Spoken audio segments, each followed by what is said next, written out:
eco de un adiós. Era una tarde gris cuando Miguel salió de la casa que había compartido con Sofía durante los últimos 9 años. No era solo una casa, era un hogar lleno de recuerdos, de risas, de discusiones y reconciliaciones. Había sido su refugio, su lugar seguro, pero ahora, después de ese maldito adiós, solo quedaba un vacío inquietante que lo envolvía por completo. Caminó por las calles desiertas, su mente un caos de pensamientos dispersos. Aún no entendía cómo todo había cambiado tan repentinamente. Sofía había sido su mundo, y el hecho de que ya no estuviera a su lado le dejaba una herida profunda en el pecho. ¿Cómo se reconstruiría después de tanto tiempo? ¿Cómo se llenaban esos huecos dejados por una vida compartida? Las primeras noches fueron las peores. El apartamento donde se había mudado temporalmente lo agobiaba. Las paredes frías y vacías parecían observarlo en silencio. La soledad se sentaba a su lado, como una sombra inquietante, pero no fue la soledad lo que más le inquietaba. Fue lo que empezó a suceder al caer la noche. Una madrugada, al despertar sobresaltado, escuchó un suave susurro en el rincón más alejado del cuarto. Pensó que era su mente jugándole una broma cruel, un eco del dolor que sentía por la pérdida. Pero el susurro fue aumentando, se hizo más claro, más persistente. Miguel levantó la cabeza, mirando al vacío de la habitación, intentando identificar la fuente del sonido. Pero no había nada, solo el silencio interrumpido por su respiración agitada. A la mañana siguiente, todo parecía normal, como si nada hubiera sucedido, pero al volver la oscuridad de la noche, el sonido regresó. Al principio fueron solo susurros, luego golpes suaves en las paredes. Después, un frío helado lo recorrió al entrar por la cocina.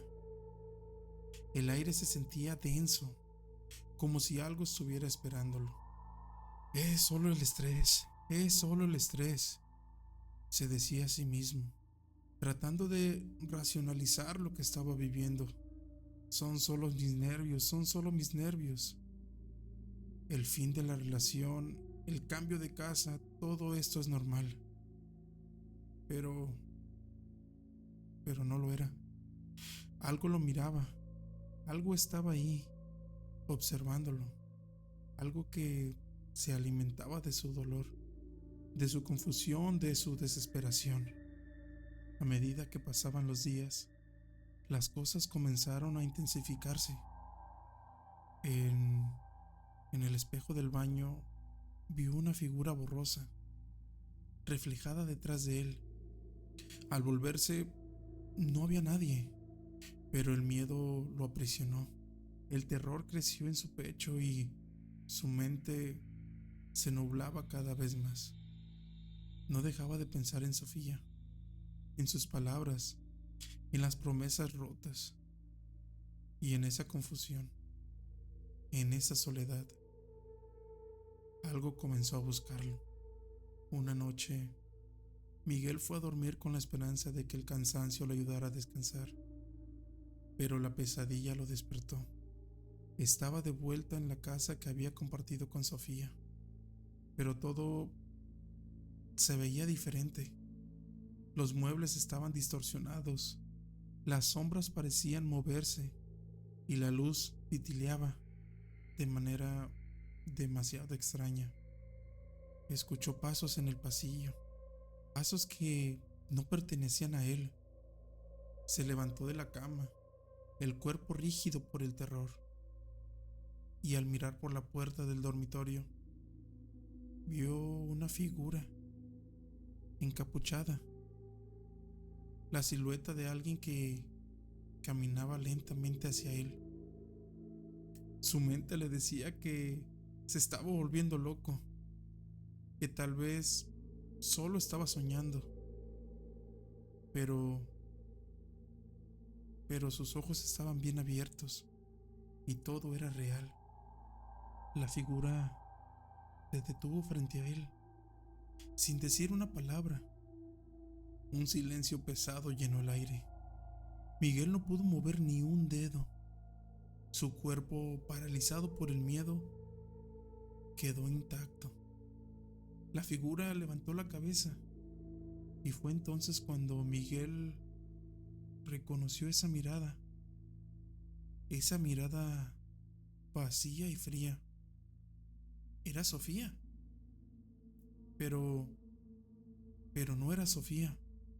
Su rostro estaba distorsionado, como si el dolor y la rabia se hubieran apoderado de ella, trastornándola en algo oscuro y malvado. ¿Por qué me dejaste?, susurró la figura con una voz que no era humana, una voz que se arrastraba como una serpiente. ¿Por qué me dejaste aquí, atrapada entre las sombras? Miguel retrocedió, su corazón latiendo desembocado. ¿Era su culpa? ¿Había provocado todo esto? No podía saberlo, pero lo que estaba seguro era que la presencia en esa casa no lo dejaría en paz. La relación, el dolor, la culpa, todo se había convertido en algo mucho más oscuro, algo mucho más aterrador que cualquier fantasía